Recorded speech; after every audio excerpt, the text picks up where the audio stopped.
Thank you so much for those kind words of introduction. Thank you, and fan.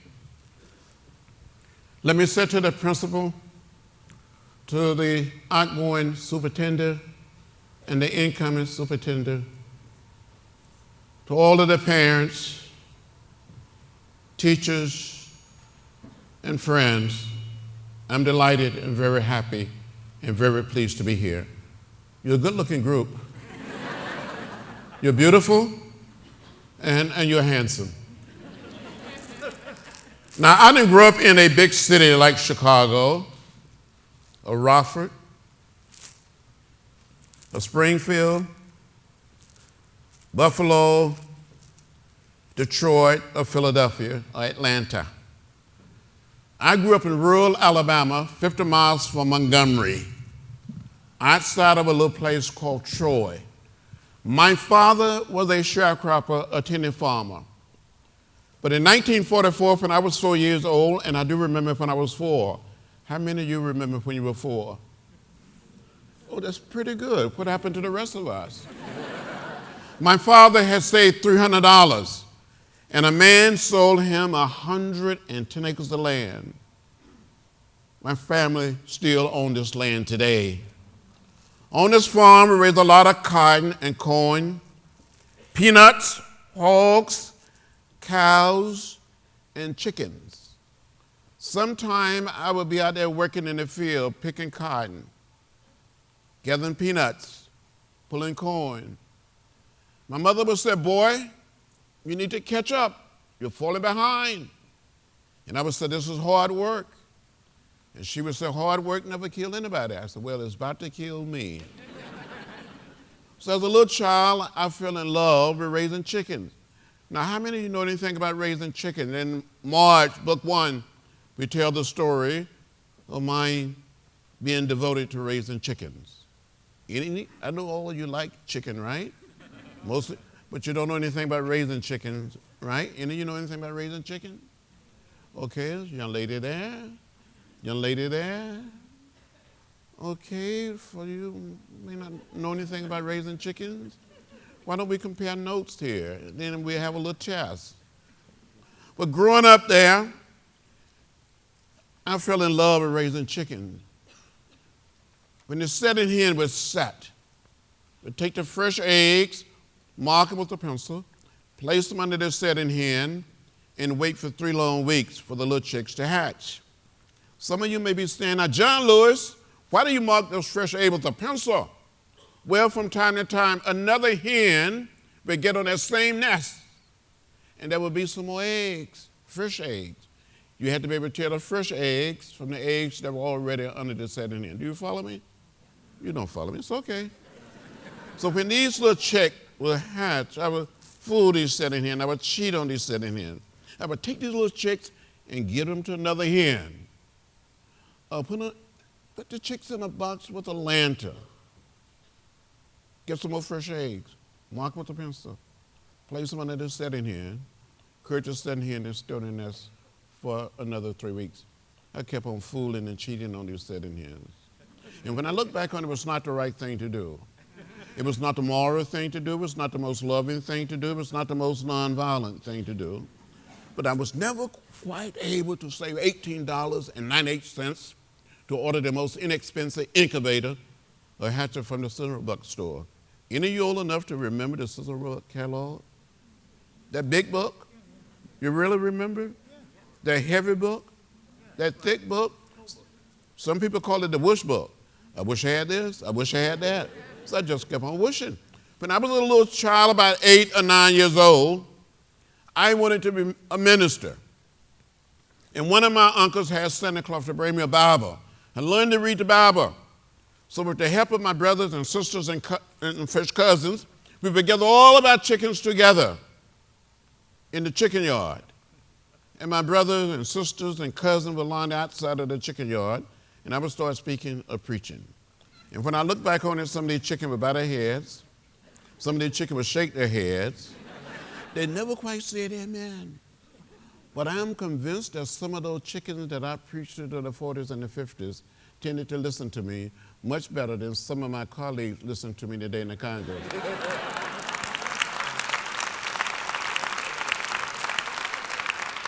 As a matter of fact, some of those chickens were just a little more productive. Or at least they produced eggs. Well, that's enough of that story. We visit the little town of Troy, visit Montgomery, visit Tuskegee, visit Birmingham. I saw those signs that said white men, colored men, white women, white waiting, colored waiting. Or to go downtown on a Saturday afternoon to the theater, all of us little black children had to go upstairs to the balcony. All of the little white children went downstairs to the first floor. I would come home and say, why? To my mother and father, my grandparents and my great-grandparents. They would say, that's the way it is. Don't get in the way, don't get in trouble. But in 1955, 15 years old, in the 10th grade, I heard of Rosa Parks, heard the words of Martin Luther King Jr. on our radio. The action of Rosa Parks, the words and leadership of Dr. Martin Luther King Jr. inspired me to find a way to get in the way, to get in what I call good trouble, necessary trouble. I got in trouble. As a matter of fact, in 1956, at the age of 16, with some of my brothers and sisters and cousins, we went down to the public library, 10 miles from my home, trying to get a library card, trying to check out some books. We were told by the librarian that the library was for whites only and not for coloreds. I never went back to this library until July 5th, 1998, for a book signing of my first book, Walking with the Wind. And hundreds of blacks and white citizens showed up. We had a wonderful book signing. At the end of the book signing, they gave me a library card. It says something about the distance we've come and the progress we've made. In 1957, at the age of 17, I wrote a letter to Dr. Martin Luther King Jr., told him I wanted to attend a little college. I had applied to go to a little college called Troy State College, now known as Troy University. Submitted my application, my high school transcript. I never heard a word from the school. So I wrote a letter to Dr. King. I didn't tell my mother and my father, any of my sisters or brothers, any of my teachers. Dr. Martin Luther King Jr. wrote me back and sent me a round-trip Greyhound bus ticket and invited me to come to Montgomery to meet with him. In the meantime, I had been accepted at another college in Nashville, Tennessee. An uncle of mine gave me a $100 bill, more money than I ever had. Gave me a Foot Locker, one of these big upright trunks. Put my few books in that trunk, my clothing. Put everything in that trunk that I own, except those chickens, and took a Greyhound bus to Nashville, Tennessee. After being in Nashville, I told one of my teachers that I'd been in contact with Dr. Martin Luther King Jr. This teacher knew Dr. King. They both had studied together at Morehouse College in Atlanta. So he informed Dr. King that I was there. Martin Luther King Jr. got back in touch and suggested when I was home for spring break to come and see him. So in March of 1958, by this time I'm 18 years old, I boarded a bus, traveled from Troy to Montgomery.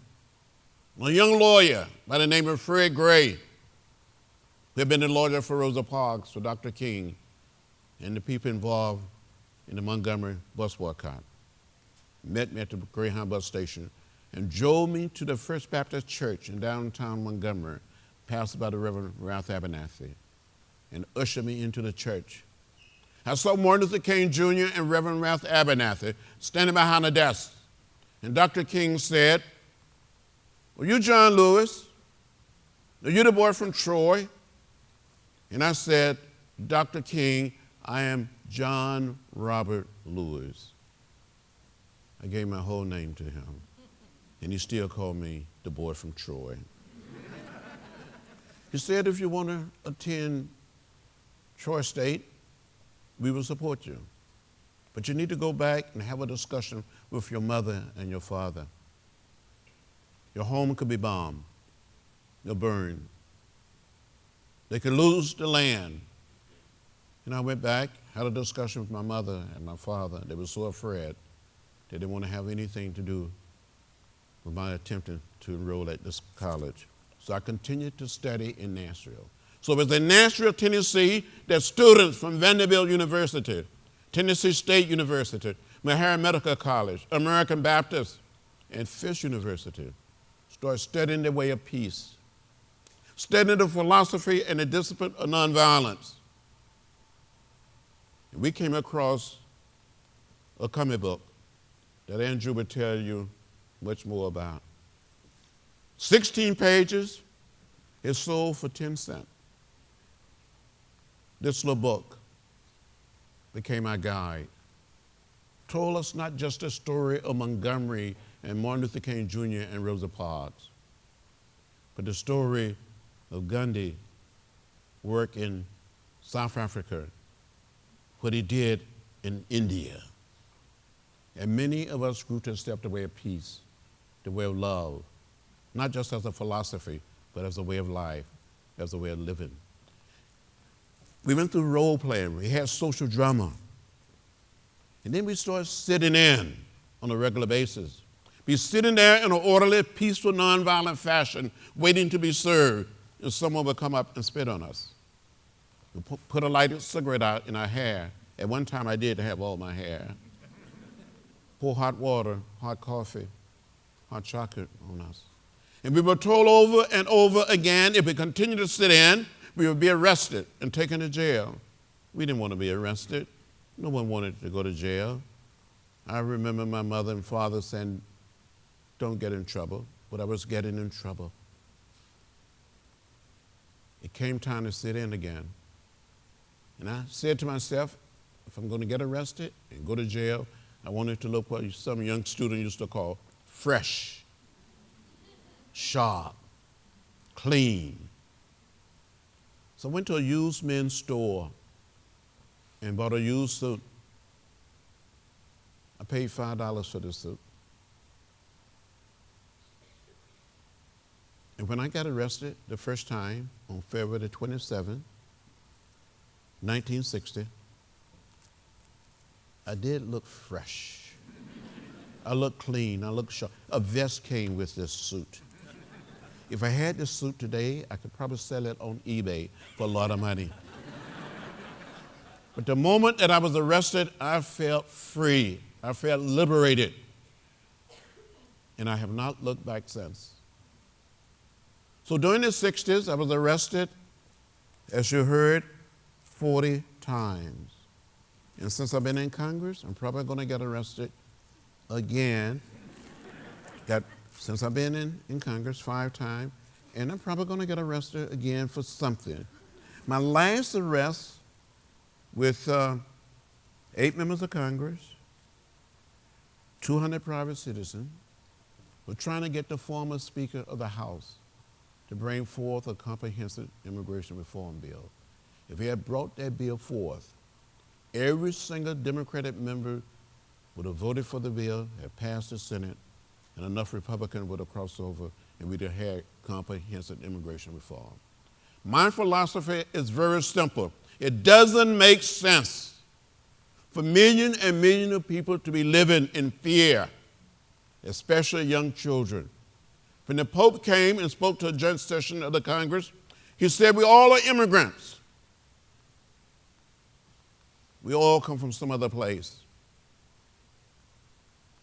When we were planning the March on Washington of August 28, 1963, A. Philip Randolph, the Dean of Black Leadership, would say over and over again, maybe our foremothers and our forefathers all came to this great land in different ships, but we're all in the same boat now. Dr. Martin Luther King Jr. put it another way. He said we must learn to live together as brothers and sisters. If not, we will perish as fools. That need is needed now more than ever before in America.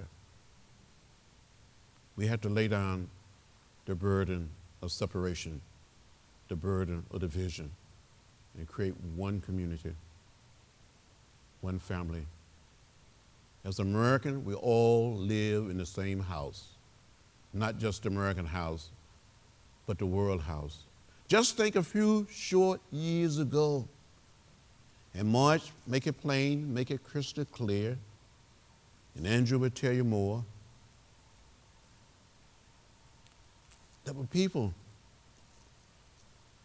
teachers, lawyers, doctors, college professors, were told they could not read or write well enough when they attempted to register to vote, that they passed a so-called literacy test. People were asked to count the number of bubbles on a bar of soap, the number of jelly beans on a jar. People stood in a movable line.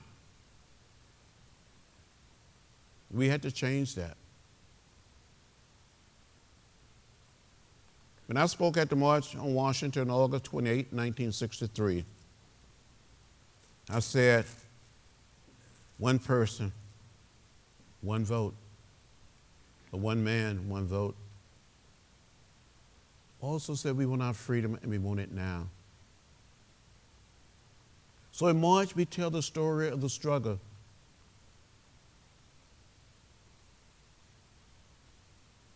The struggle of young people, young children standing up, being willing to be arrested and go to jail. 3 young men that I knew, Andy Goodman, Micah Scherner, and James Chaney, involved in the Mississippi Summer Project in 1964. These 3 young men went out to investigate the burning of an African-American church, a church to be used for citizenship education program. They were stopped by the sheriff, placed in jail. Later that evening, the sheriff turned these 3 young men over to the Klan, where they were beaten, shot, and killed. Their bodies were discovered 6 weeks later under a mound of dirt near Philadelphia, Mississippi. That's why I said to young people, and people not so young, we have to participate in the democratic process. We have to register, and we have to vote in every election. The vote is precious. It's almost sacred in a democratic society such as ours. Some of us gave a little blood, but others died.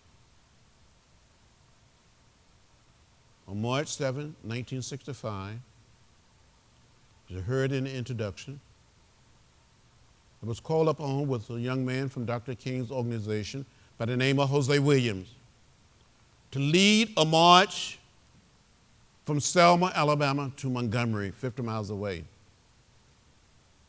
25 years old, 600 people lined up in twos to walk in an orderly, peaceful, non-violent fashion. And I've been arrested in Selma a few times, in Nashville, Mississippi, in Georgia, in Atlanta. We were orderly, we were peaceful. No one saying a word. We got to the edge of the bridge, crossing the Alabama River. Jose Williams said to me when he saw all of the water down below, he said, "John, can you swim?" I said, "No." I said, "Well, Jose, there's too much water there. We're not going to jump, we're going straight ahead." We continued to walk in an orderly, peaceful, nonviolent fashion. We get to the highest point on the Edmund Pettus Bridge. Down below, we saw a sea of blue, Alabama state troopers. We come within hearing distance of the state troopers. A man spoke up and said, "I'm Major John Cloud of the Alabama state troopers. This is an unlawful march. You will not be allowed to continue. I give you 3 minutes to disperse and return to your homes or to your church." Jose Williams said, "Major, give us a moment to kneel and pray." The major said, "Troopers, advance." I said, "Major, may I have a word?" He said, "There will be no word." You saw these men putting on their gas masks. They came toward us, beating us with nightsticks and bullwhips, trampling us with horses, releasing the tear gas. I was the first person to be hit in the head. I had a concussion at the bridge. I thought I was going to die. I thought I saw death. All these years later, I don't recall how I made it back across the bridge, but apparently a group took me back to the little church. And someone asked me to say something, and I stood up and said something like, I don't understand it, how President Johnson can send troops to Vietnam and cannot send troops to Selma, Alabama to protect people who only desires to register to vote. The next thing I knew, I'd been admitted to the Good Samaritan Hospital in Selma. They were operated by a group of nuns. And a few months ago, to be exact, in October last year, had an opportunity to travel to Rochester, New York, to the Mother House. And 3 other nuns who had taken care of us, the 17 of us had been hurt. We retired there. They saw me. They called me John. I called them sisters. They hugged me, they cried, and I cried. So we're coming distant from the beating of the bridge or from the sit-ins, from the freedom rides. But we still have a distance to go before we redeem the soul of America and create what Martin Luther King Jr. called the beloved community. So I said to each and every one of you tonight, and especially to the young people, you must never, ever give up or lose hope. But when you see something that is not right, not fair, not just, you have an obligation to say something, to do something, to speak up and speak out. There are forces in America today that want to take us back. It is our hope that march to speak to the very heart and soul of the American people. So we come too far. We made too much progress to go back. We want to go forward and create one America. I believe our children, our young people get it. And they will lead us to a better place. They will help create the beloved community. We can do it. We must do it. Be hopeful. Be optimistic. Don't be down. We can do it. I'll give you one last story, and Andrew will come forward. In February '09, a month after President Barack Obama had been inaugurated, a young man, he was in his 70s, and his young son in his 40s, came to my office in Washington. The father had been a member of the Klan, had beaten us, beaten my seatmate, a young white gentleman, in May of 1961 during the Freedom Rides in Rock Hill, South Carolina. He came to the office and he said, Mr. Lewis, I'm one of the people that beat you and your colleagues. I've been a member of the Klan. But I want to apologize. I want you to forgive me. His son started crying. He started crying. They hugged me. I hugged them back. And the three of us cried together. I saw this gentleman 4 other times. It is the power of the way of peace. It is the power of the philosophy and discipline of nonviolence. It is the power of the way of love. We must be reconciled to each other. It is our hope that March, Book 1, Book 2, Book 3 will emerge as a blueprint, as a roadmap to take us much further toward building the beloved community. If we get it right here in America, just maybe what we do here on this little piece of real estate we call America will serve as a role model, a way out for the rest of the world.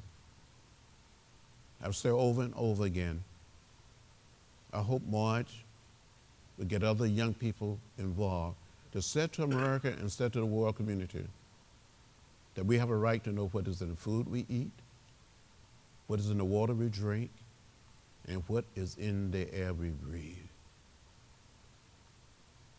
Thank you very much. Andrew.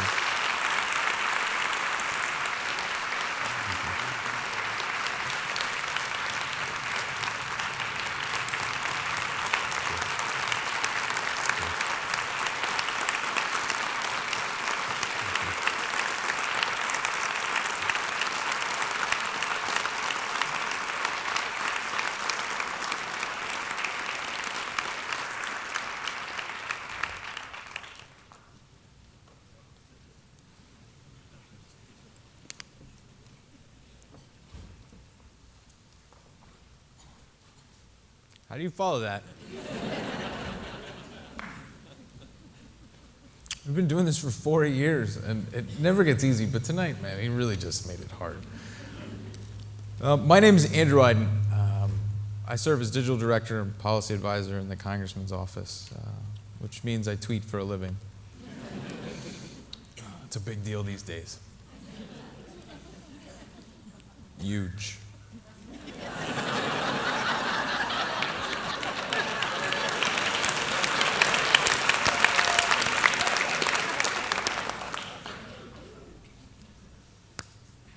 So, why would John Lewis write a comic book? That's usually the first question I get, and it is my fault. It started in 2008. I was serving as the Congressman's press secretary in his re-election campaign. 2008 was the summer of hope and change. Barack Obama was sweeping through the Democratic primaries. I think you guys have heard of him. And what was so amazing to me about that summer was that your elected officials, your politicians, the political class, they were all sitting there marveling about, well, how did he reach all of these young people? They wanted to know, like, well, okay, so if young people are going to vote now, we need to take this a little more seriously. And so there was all these questions going on in our campaign about how do we reach young people? How do we teach them the civil rights movement? How do we teach them how to organize? And how do we teach them to engage in civil disobedience? And it was permeating this campaign. Well, so as it comes down to the end of the campaign, the staffers like me, we work hard. John Lewis he had 2 opponents that summer, right? So it was coming down to the end of that campaign. Folks were starting to talk about what they were going to do afterwards. Some folks said they were going to go to the beach. Some folks said they were going to go see their parents. And I said I was going to a comic book convention. Which, yeah, it got me laughed at, right? Except I heard a deep voice say, "Don't laugh." There was a comic book during the movement, and it was very influential. And it was John Lewis sticking up for me as he stood up for so many of us. And it was the first time I ever heard of Martin Luther King and the Montgomery Story. Now, I'd been a comic book fan almost my whole life. I was raised by a single mother. Shortly after my father left, I started reading comics as a refuge. It was a place where I could read stories about heroes who wanted to do the right thing because it was simply the right thing to do.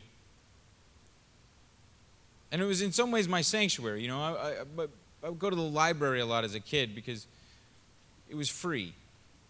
And we didn't have a lot of money, and my mother was a voracious reader, and so I would read, but then I started reading comics, and my mom became very okay with this because at least I was reading. And so I started going to comic book conventions. That was a leap of faith for my mother. This 12-year-old kid, putting him on the MARTA, that's our L. There we go. Yeah, L. Thank you. And I would go down to these conventions every year I would go. And so that's what I was still doing, even after I'd come to work on the Congressman's campaign. And so when he told me about a comic book being a part of the civil rights movement, I was captivated. Seriously? Seriously. This is amazing, right? So I went home that night, I looked it up on the internet. 16 pages. Beautiful 4-color illustrations. It's that studio house style that you think of from the mid to late 1950s. Right? And remember, this was made 2 years after the comic book hearings, which is, not Congress's finest hour on comic books, and almost completely destroyed the industry. And so I'm reading this, and I'm sitting there thinking, I just spent the summer listening to John Lewis tell these stories that I didn't hear as a kid. I mean, he's been my congressman since I was 3 years old. I was born and raised in Atlanta. And in all that time, nobody ever told me the story of SNCC. They would tell me about Martin Luther King. They would tell me about LBJ. They would tell me about the march on Washington and Rosa Parks, and that was it. That was all I got. And so then that summer, I'm hearing John Lewis talk about the young people in SNCC, what they were able to do in the sit-in movement or the freedom rides, what their role in the March on Washington was, the dissent over John Lewis's speech, and the push for a more radical civil rights bill, which I will point out, beforehand, there was before the March on Washington, there was a requirement that the Kennedy administration endorsed that would have required a 6th grade education to register to vote. And it was SNCC and the opposition from the young people that helped push that out of the Civil Rights Act of 1964. And I'd never heard any of this. And so when I listened to it, and I sat there, and John Lewis had told me about Martin Luther King and the Montgomery Story, I just thought, there should be a John Lewis comic book.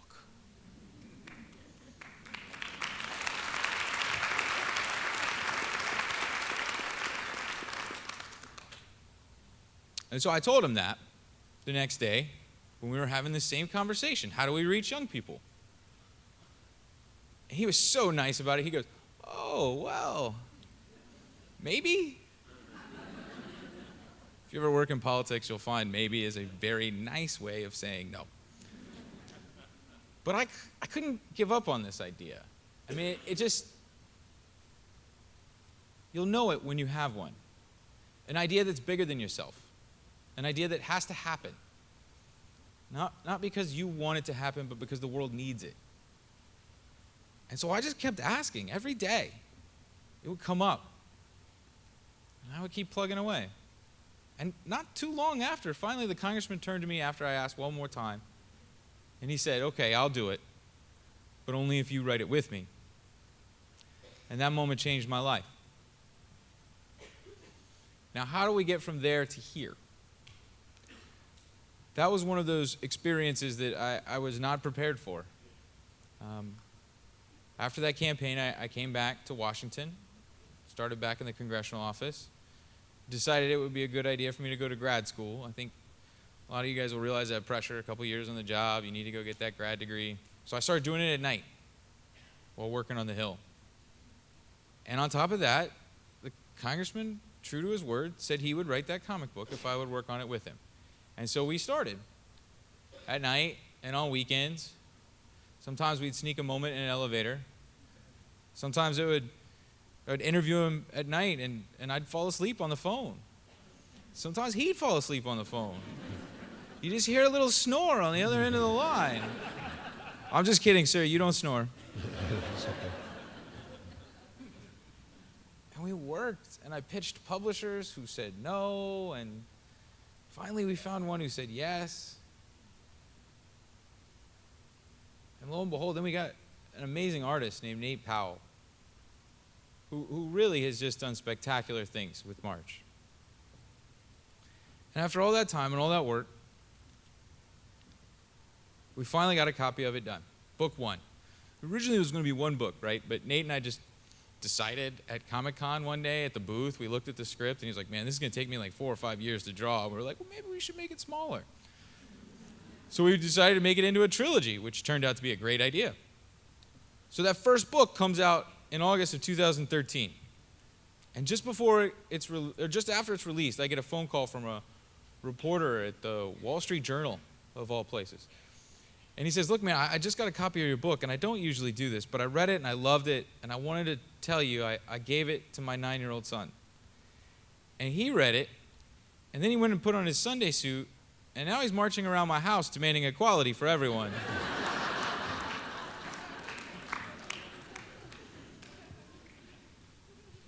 Imagine if we could instill a social consciousness in every young person in America. Imagine what this country would be like in a generation.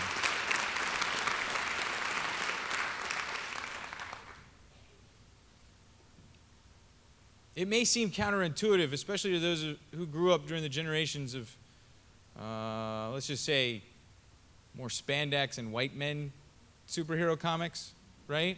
So it may seem counterintuitive that comics could be our salvation. This question of how do we engage young people, but more importantly, how do we teach them about right and wrong? How do we teach them civil disobedience? How do we teach them to stand up to authority and to speak up for those who have less than them? But when you really think about it, this generation, these young people now, they're digital natives. They've grown up on the internet. And the internet is essentially words and pictures. What is a meme? Okay, for some of you, just to explain, a meme is like a word with pictures on it. Sometimes it's a joke, sometimes it's serious. You might have seen the Paul Ryan one where he's doing all that, and it says, "Hey girl" at the top. Your students have seen it, I promise you. This is how they communicate. This is how this generation communicates. And comics are going to become the language of the future.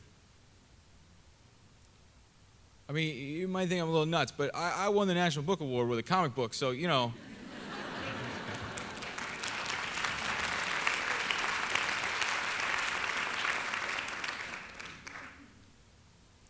And it's working.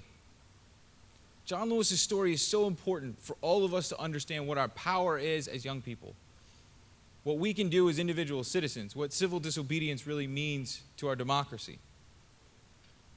And so we've got students like Blair Amani out of LSU.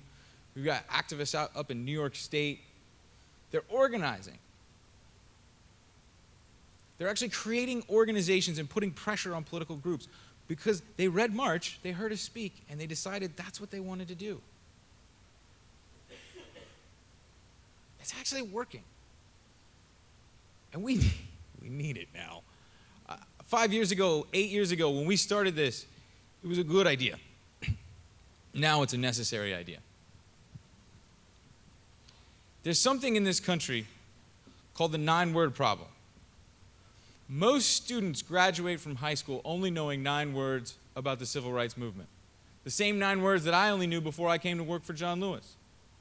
Rosa Parks, Martin Luther King, I have a dream, and that's it. That's why it's so great to be able to be here after you guys have read March and had your freshman class read it. Because this is the only way we're going to solve this problem. We've got to do it in this generation's language, and we've got to do it young. We've got to help them. We've got to shepherd them in school. And y'all aren't the only ones. Major school systems like New York City Public Schools, Atlanta Public Schools, San Francisco Unified, Nashville. We've got a few more that are going to announce soon. They've all adopted March into their curriculum.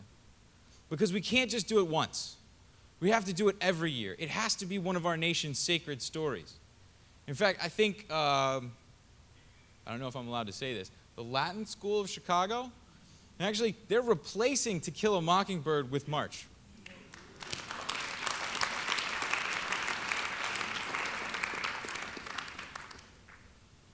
Because we have to understand how to be good citizens. We have to understand what our role is in this democracy. So let's say that this works, that we teach all of these young people how to organize, that they grow up with a social consciousness, that they understand John Lewis's story. Well, as I said, I tweet for a living.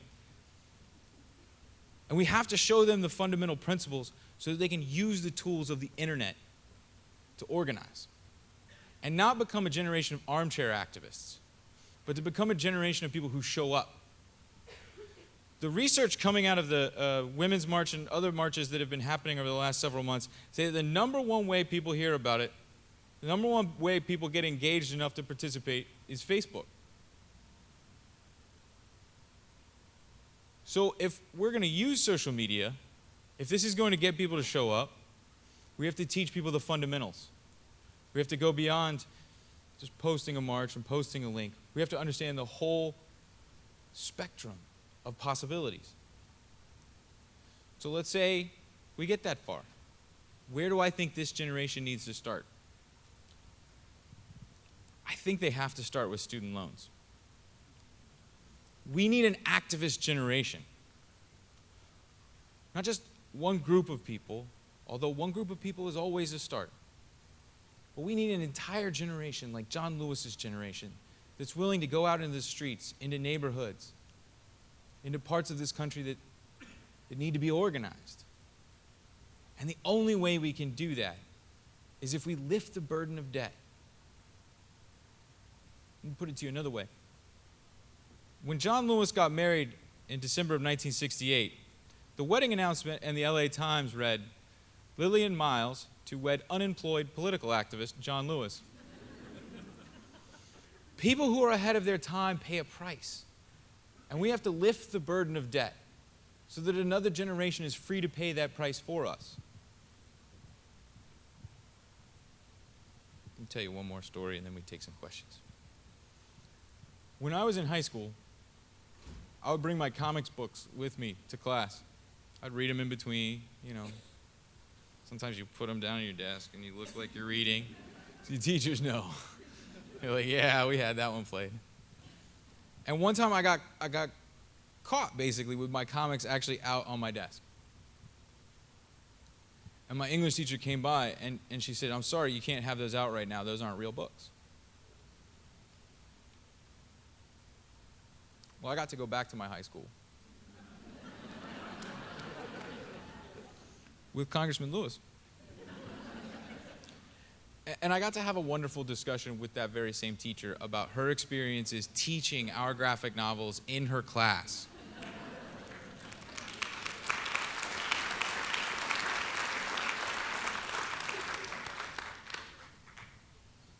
I don't tell that story as any form of comeuppance to the teacher because, frankly, she was expressing the common wisdom of the time. And being a teacher, that's doing the Lord's work. But I offer it as an example of the power of an idea whose time has come and the brief period in which change is possible. So I ask all of you, join us. March. Thank you.